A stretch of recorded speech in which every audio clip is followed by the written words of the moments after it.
Всем привет. Самое обидное то, что после этого поста даже люди, с которыми я в прекрасных, теплых отношениях, они на меня обидятся.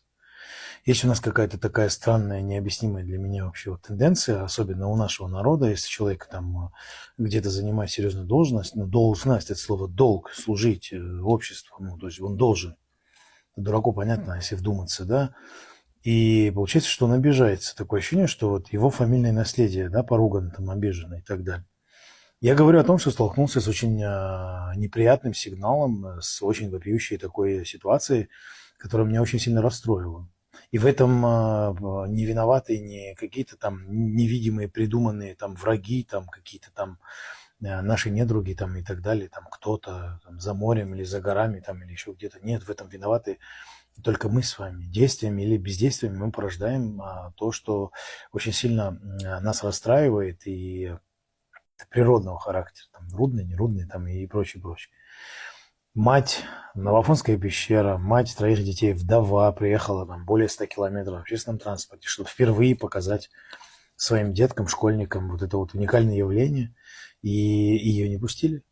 Ее не пустили, как оказалось, наши отцы, наши мамы, наши сестры погибали, оказывается, не за вот эти афоны, рицы, всю эту красоту, всю эту божественность, так, в котором мы там в сотнях, в тысячных поколениях проживаем и как-то выжили со своей идентичностью, со своими там уникальностями, со своей конкурентоспособностью сегодня перед многими странами мира и многими культурами.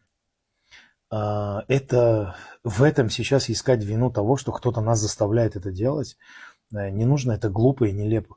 Этим никто из вас, если даже захотите, никаких политических или иных дивидендов не сможет заработать.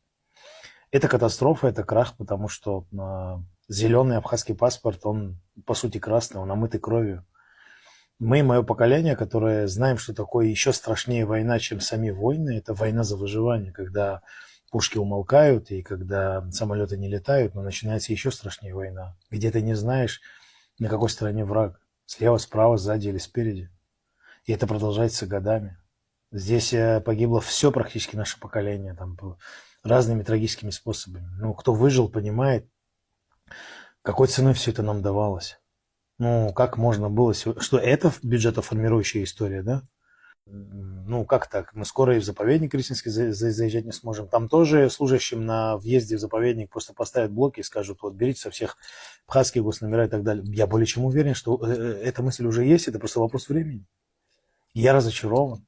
Вместо того, чтобы заниматься культурой, заниматься языком, исчезающим одним из древнейших языков мира, конкурентоспособных просто абсолютно, ну, уникальных.